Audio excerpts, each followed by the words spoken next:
let me say to you all that, there's an awful lot of talk these days about whether or not we can sort of reach across the aisle and put together answers to the real problems we have. Because look, folks, as you heard me say before, you cannot do this just as Democrats. We cannot do this just as an Obama-Biden administration. We cannot do this just with a democratically controlled House and Senate.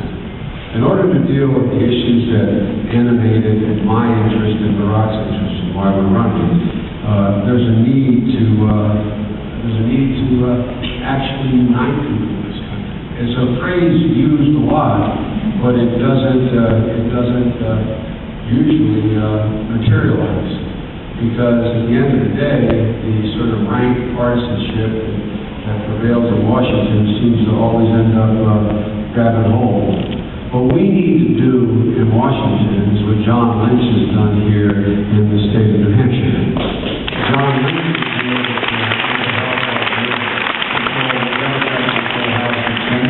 is represent all the people. In my experience watching John is that nobody in this state, whether they're a Democrat, Republican, Independent, doubts whether John Lynch is working for them. And so it's the very thing we have to sort of glom on to Washington. And I think that, I want you to know where Barack and I started this campaign. We start from a basic fundamental premise. And that is with an abiding faith in the American people. One of the things some of you have heard me say time and again is I think both political parties have underestimated the grit and the determination and the absolute unrelenting optimism of the American people, even when they've been knocked down. And I've never seen so many people knocked down with the government doing so little to give them a hand back up. My father used to have an expression. He'd say, I don't expect the government to solve my problem, but at least I expect them to understand my problem. At least I expect them to understand my problem. And one of the things that I think is the most difficult here in these days is the American public has become a little jaded about whether or not we really, A, understand their problem, and B, have enough faith in them to actually take the kind of moves and changes and challenges that they know are necessary to turn this country around. The fact of the matter is that, I watched Barack Obama. You learn a lot about a man or woman when you campaign with them, when you debate them a half a dozen times, actually close to 13 times.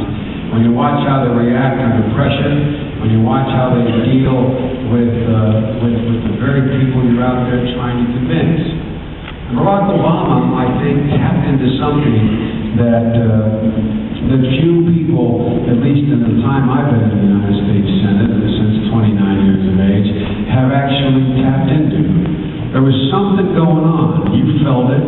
You saw it. You saw it here in New Hampshire. You saw it all over the country. The guy kind of, as my mom would say, kind of caught lightning in the bottle. This is a guy who I think the thing that he connected with most with the American people was he understood that they understood. They don't have to accept a condition that they do not like because it's totally within their power to change the condition they find themselves in.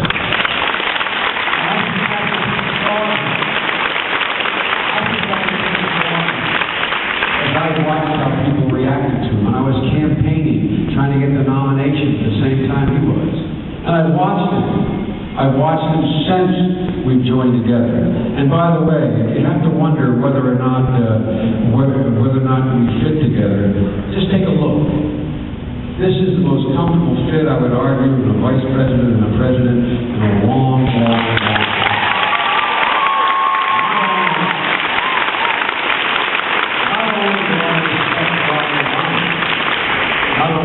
Respect me, but if you watch the convention, you looked at our wives together.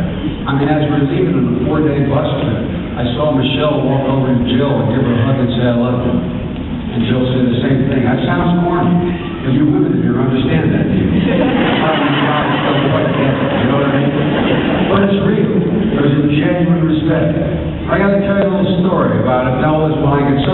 tired of this malarkey about whether Barack Obama shares our values.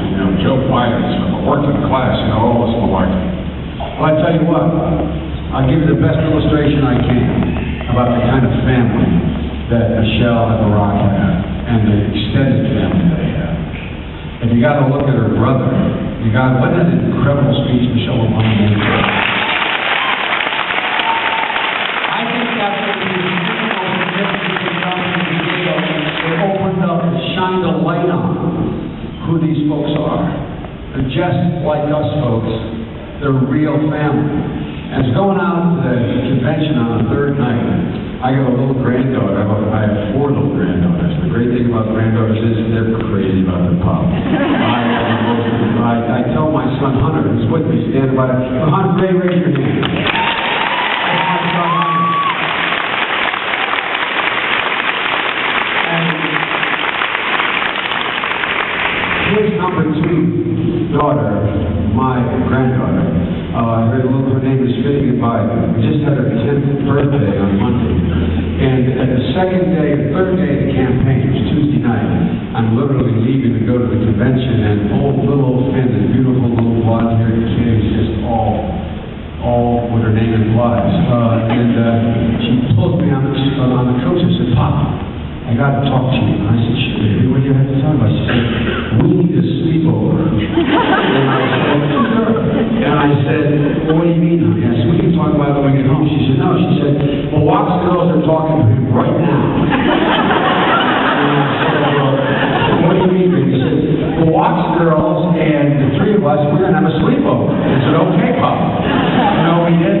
We cleaned out, literally took the beds out of one of the rooms, put down mats, brought in pizza and popcorn, and CDs for them to watch. And let me tell you, if you ever wonder whether or not there's any difference, you should open that door and see my grandchildren and his daughter. Ladies and gentlemen, this guy is the real deal. This guy is the real deal. The real deal. And I'm so tired of the exotic, brilliant guy who doesn't connect. Let me tell you something. He would, if you were raised in your neighborhood, he would have been your friend. He would have been the guy who you hung out with. He would have been the person who covered your back. And so it's an honor. It is genuinely an honor to be on the campaign ticket, what I think to be the most inspiring leader that I have seen since I've